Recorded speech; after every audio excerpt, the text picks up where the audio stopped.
Several years ago, Kyle and I were wrestling through questions about power in the church. As we read through scripture and we continue to find this theme that power, true power in the kingdom is found in our weakness.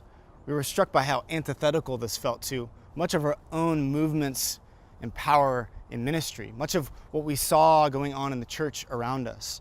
And this led us on a bit of a journey that was really unexpected, to visit sages in the faith, people who really embodied what true kingdom power looked like. Fortunate for us, one of these sages of the faith, one of these sages of kingdom power, just happened to live up the freeway from us here in Southern California. We showed up at Dallas Willard's home, and it was the oddest part of LA I've ever been in. It felt like we were in Missouri somewhere. Felt kind of small town like. And it's not surprising that Dallas would choose this spot. I'm pretty sure his wife was farming the land when we showed up. It was amazing.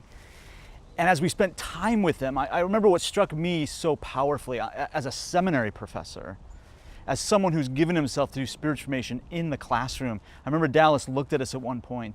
He said, in our seminaries today, there's a real problem of casting a vision for the spiritual life. There's a real problem of casting a vision for power in the way of Jesus. Because we spend our time learning all these important things. We need to know Greek, we need to know history, we need to know how to read scripture, because ultimately, you need to know how to abandon your life to God. And it was this reality that struck us as those who have been in ministry, who have learned a lot of techniques, have learned a lot of tools that have been very helpful. These aren't bad things. But what they taught us, maybe more than anything else, was how to rely upon ourselves rather than the way of Jesus. And what Dallas provided us, particularly that day and through his writings and ministry, is that the way of Jesus is in fact a way into reality and away from fantasy. It's a way into a life of depth and a life that is truly powerful in a way that the world cannot know.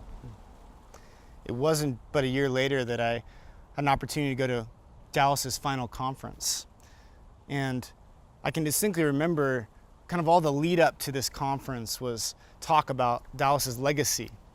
What was he going to say? What was he going to do?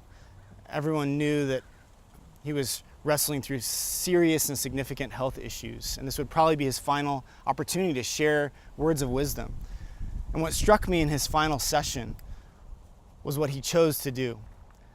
Rather than secure and cement his legacy, rather than kind of build a statue to his career on the stage and remind us of it, he spent his entire time blessing us, praying a blessing over our lives and asking for us to pray a blessing over him. And as he did so, I remembered back to our time with him in his home, and much of the way Dallas embraced us and welcomed us into his home, the way he treated us, shared his life with us, offered wisdom, was in a form of a blessing.